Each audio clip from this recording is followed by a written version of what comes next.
라는 사실을요. 믿기 어렵죠. 하지만 병원비, 재활비, 간병비까지 생각해보면 절대 과장이 아닙니다. 더 놀라운 건 10세 이후부터 우리 몸의 근육이 매년 조금씩 사라진다는 겁니다. 최근에 계단을 오르는데 숨이 차거나 아침마다 몸이 뻐근해진 경험 있으신가요? 대부분은 나이 탓이겠지라고 생각하지만 사실 근육이 줄어들고 있다는 신호입니다. 근육은 단순히 몸을 움직이는 조직이 아니라 심장과 혈관, 뇌 건강까지 책임지는 우리 몸의 제2의 심장입니다. 그런데도 많은 분들이 여전히 근육의 진짜 가치를 모르고 단백질을 어떻게 먹어야 하는지도 잘 모릅니다. 오늘 영상에서는 왜 근육이 돈보다 중요한지, 그리고 단백질이 노화를 막는 강력한 무기인 이유를 과학적으로 풀어드립니다. 20년 넘게 환자들을 진료하며 직접 확인한 실천법과 실제 사례까지 모두 공개할 테니 영상 끝까지 보시면 10년 젊어지는 비밀을 발견하실 겁니다. 영상을 보시면서 좋아요와 구독을 눌러주시면 건강한 정보를 더 빠르게 받아보실 수 있고 궁금한 점은 댓글로 남겨주세요. 자, 시작해볼까요? 여러분, 근육은 단순히 몸을 지탱하는 조직이 아닙니다. 의학적으로 근육은 우리 몸의 제2의 심장이라고 불립니다. 그 이유는 근육이 수축과 이완을 반복하면서 혈액을 순환시키고 심장이 혼자서 감당해야 할 부담을 줄여주기 때문입니다. 그런데 나이가 들면서 근육이 줄어드는 속도는 생각보다 훨씬 빠릅니다. 50세 이후부터 매년 약 1%씩 근육이 사라지고 60대가 되면 그 속도는 2배로 빨라집니다. 55세라면 10년 뒤에는 근육의 15%가 사라진다는 뜻입니다. 이 변화는 단순히 힘이 약해지는 문제가 아닙니다. 계단을 오르기가 힘들어지고 조금만 걸어도 숨이 차며 낙상 위험이 커집니다.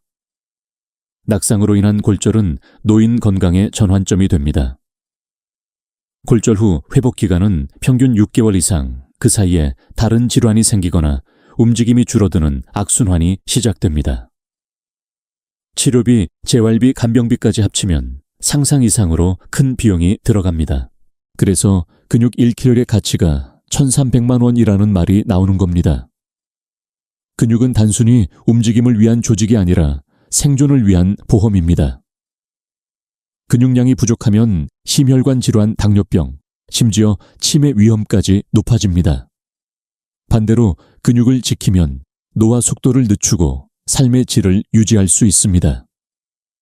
중요한 건 근육은 다시 만들 수 있다는 점입니다. 단 방법이 올바르지 않으면 소용이 없습니다.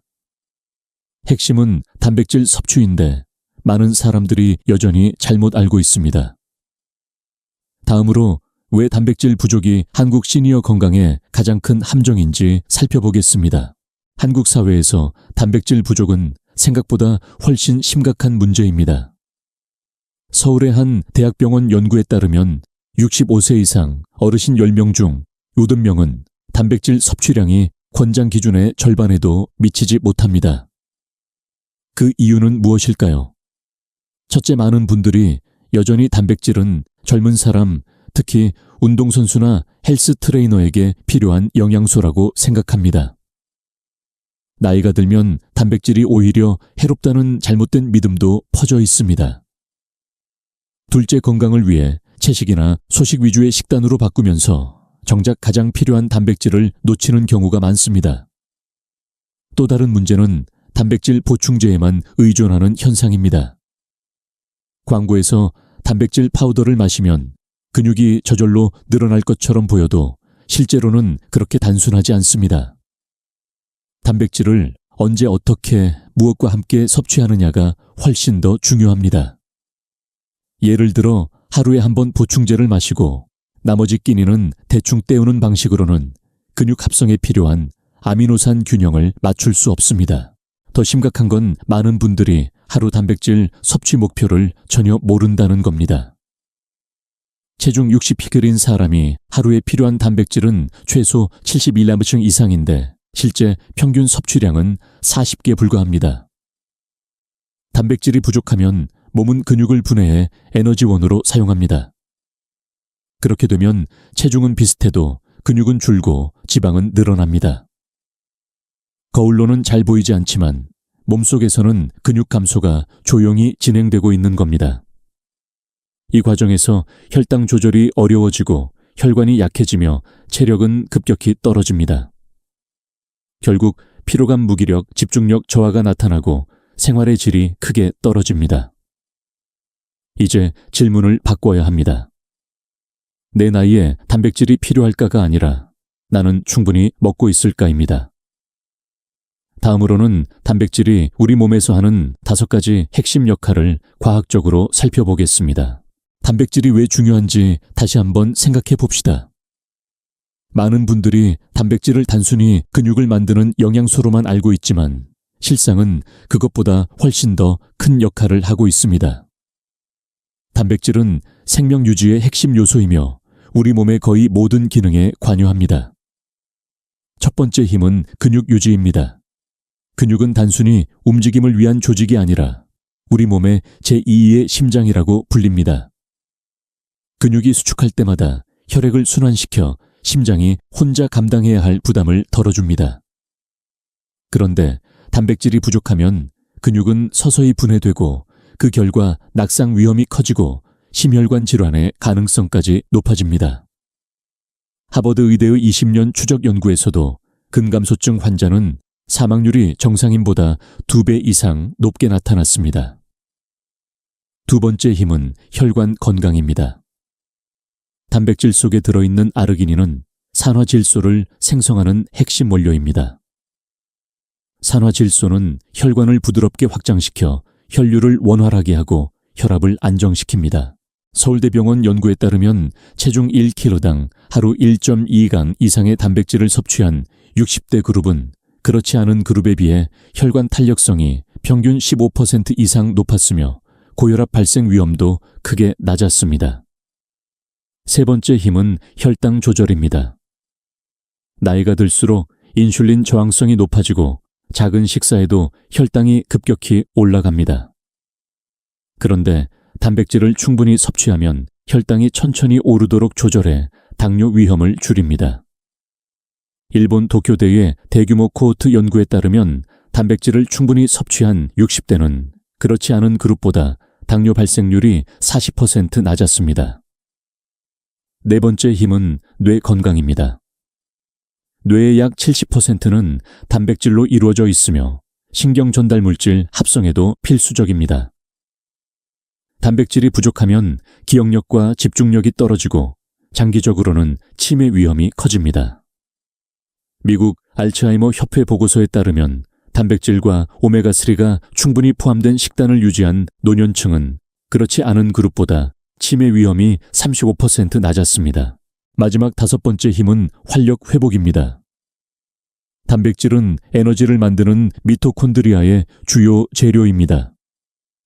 충분히 섭취하면 피로가 줄고 오후에도 머리가 맑아집니다. 실제로 부산에 사는 66세 이정호 씨는 매 끼니마다 손바닥 크기만큼의 단백질을 챙기고 운동 후 30분 이내에 추가로 단백질을 섭취하는 습관을 들인 뒤 2달 만에 눈에 띄게 달라졌습니다. 예전에는 오후만 되면 졸음이 쏟아졌지만 지금은 하루 종일 에너지가 유지된다고 말했습니다. 단백질은 단순한 영양소가 아닙니다. 근육, 혈관, 혈당노의 에너지까지 삶의 질을 좌우하는 모든 요소에 관여합니다. 이제 우리는 먹을까 말까를 고민할 단계가 아닙니다. 어떻게 먹어야 효과적인가를 고민해야 합니다. 다음 파트에서 구체적인 실천 가이드를 알려드리겠습니다. 실제 이야기를 들어보겠습니다. 첫 번째 사례는 68세 박영호 씨입니다. 퇴직 후 그는 운동을 거의 하지 않았고 아침은 식빵과 커피로, 점심은 국수, 저녁은 밥과 김치로 간단히 해결했습니다. 고기는 부담스럽다는 이유로 거의 먹지 않았죠. 처음 병원에 왔을 때 그는 계단 2층만 올라가도 숨이 차고 다리가 후들거린다고 말했습니다. 체중은 65kg로 겉보기에는 괜찮았지만 근육량은 정상치보다 20% 낮았고 악력은 17kg 낙상 위험이 매우 높은 수준이었습니다. 혈압과 혈당도 경계 단계였죠. 저는 식단부터 바꾸도록 했습니다. 아침에는 달걀과 두유, 점심에는 생선과 채소, 저녁에는 두부와 콩류를 챙기도록 했습니다. 그리고 하루 20분 가벼운 근력 운동을 추가했습니다. 3개월 후 그는 달라졌습니다.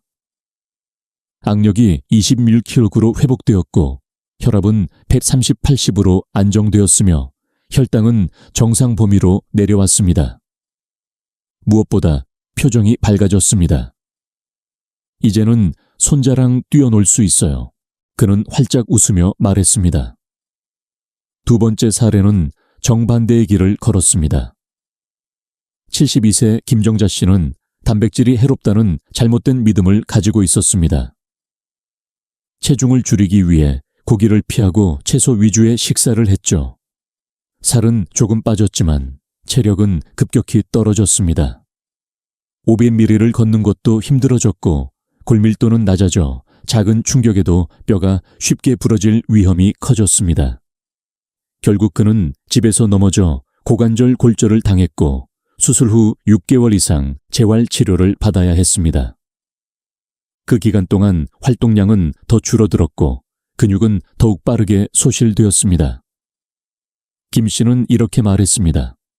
살을 빼려고 단백질을 줄였는데 결국 그게 내 몸을 더 망쳤어요.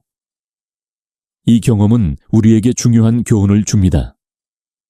마지막으로 63세 윤민수 씨의 사례입니다.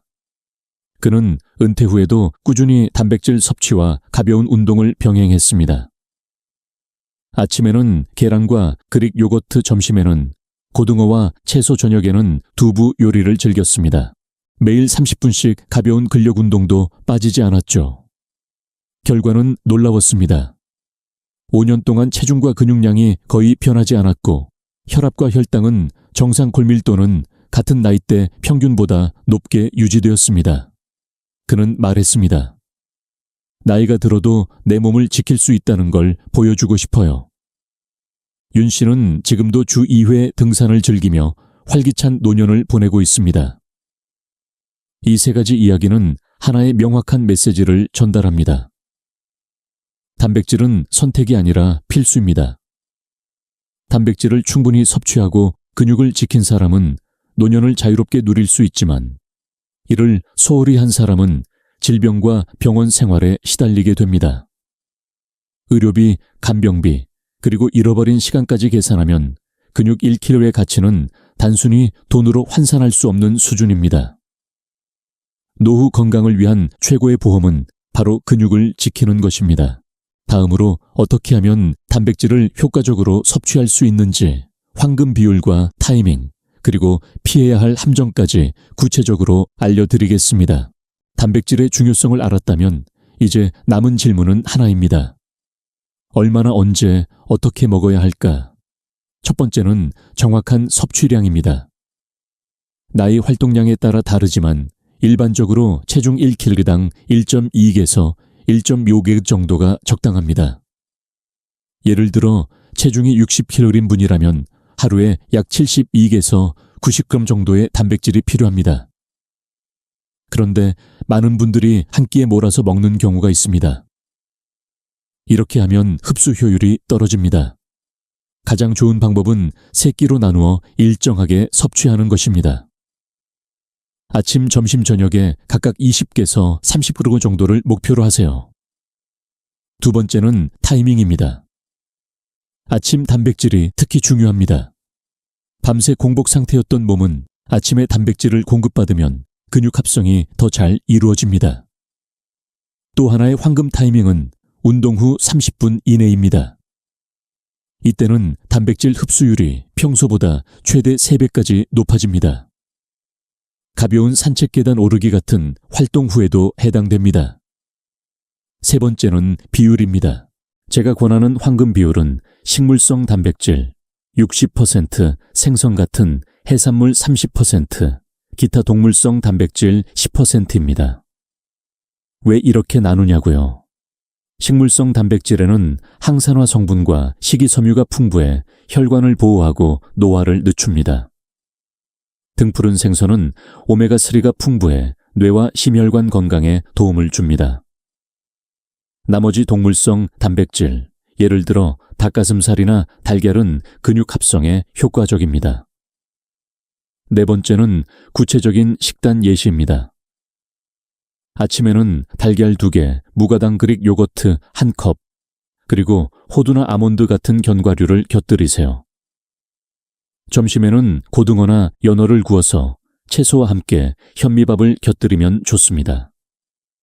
저녁에는 두부, 밥목 콩나물국, 나물 반찬으로 단백질을 보충하세요. 간식으로는 블루베리를 곁들인 요거트가 훌륭합니다. 이렇게 하면 하루 단백질 목표를 어렵지 않게 채울 수 있습니다. 다섯 번째는 피해야 할 함정입니다. 첫째, 햄소시지, 베이컨 같은 가공육입니다. 단백질은 있지만 나트륨과 화학 첨가물이 많아 혈관 건강에 해롭습니다. 둘째, 단백질 보충제 남용입니다. 광고를 보고 하루에 3번씩 파우더를 마시는 분들이 있습니다. 그러나 이렇게 하면 신장에 부담을 줄 수 있고 음식으로 섭취할 때 얻을 수 있는 다양한 영양소를 놓치게 됩니다. 보충제는 식사를 챙기기 어려운 날에만 보조적으로 사용하세요. 마지막으로 꼭 기억해야 할 점은 물입니다. 단백질을 많이 섭취할수록 물을 충분히 마셔야 합니다. 하루 최소 2리터 이상 천천히 나누어 드세요. 단백질 대사 과정에서 수분이 많이 필요하기 때문에 물이 부족하면 신장에 부담을 줄 수 있습니다. 이제 정리해 보겠습니다. 하루 단백질 섭취량은 체중의 1.2배에서 1.5배 3끼로 나누어 먹기, 아침과 운동 후 30분 이내, 섭취 비율은 식물성 62%, 해산물 30%, 동물성 10%. 그리고 자연식품 중심으로 물은 충분히. 이 단순한 원칙만 지켜도 노후 건강이 달라집니다. 다음 마지막 파트에서는 이 모든 내용을 실천했을 때 어떤 변화를 기대할 수 있는지, 그리고 지금 바로 시작해야 하는 이유를 말씀드리겠습니다. 이제 우리는 하나의 분명한 진실을 알게 되었습니다. 근육은 단순히 몸을 움직이는 조직이 아니라 당신의 생명을 지키는 가장 강력한 보험입니다. 나이가 들면 자연스럽게 체력이 떨어진다고 생각하시나요? 아닙니다. 그것은 근육을 잃어가는 신호일 뿐입니다. 근육이 줄면 심장은 더 힘들게 일하고 혈관은 점점 약해지며 혈당은 쉽게 불안정해지고 뇌는 더 빨리 늙습니다. 반대로 근육을 지키면 노화의 속도를 늦추고 활기찬 하루를 되찾을 수 있습니다. 저는 수많은 환자에서 이 변화를 보았습니다. 단백질 섭취를 꾸준히 실천하고 작은 운동 습관을 더한 사람들은 70대에도 계단을 오르며 웃을 수 있었고 손주들과 뛰어놀 수 있었습니다. 핵심은 어렵지 않습니다. 체중의 1.2배에서 1.5배의 단백질 하루 3끼로 나누어 섭취 아침과 운동 후 30분 이내에 황금 타이밍, 식물성 60%, 생선 30%, 동물성 10%의 균형, 그리고 물 2리터 이상. 이 단순한 원칙을 실천하는 것만으로도 10년 후 당신의 몸은 완전히 달라질 수 있습니다. 혹시 지금 냉장고에 달걀 1개라도 있나요? 그렇다면 오늘 아침부터 시작하세요. 완벽할 필요는 없습니다. 작은 변화가 가장 큰 차이를 만듭니다. 저는 여러분이 이 영상을 끝까지 보셨다는 것만으로도 첫걸음을 내디뎠다고 생각합니다. 이 내용이 도움이 되셨다면 좋아요를 눌러주세요. 구독을 해두시면 앞으로도 건강을 지키는 핵심 정보를 놓치지 않으실 겁니다. 그리고 댓글로 여러분의 생각을 나눠주세요. 단백질 섭취를 하고 계신가요? 어떤 점이 가장 궁금하신가요? 저는 여러분의 경험과 질문을 꼼꼼히 읽고 다음 영상에서 더 깊이 다뤄드리겠습니다. 건강은 기다려주지 않습니다. 지금 바로 당신의 몸을 위한 최고의 투자를 시작하세요. 근육을 지키는 것은 선택이 아니라 생존입니다. 오늘의 선택이 10년 후 당신의 삶을 바꿀 것입니다.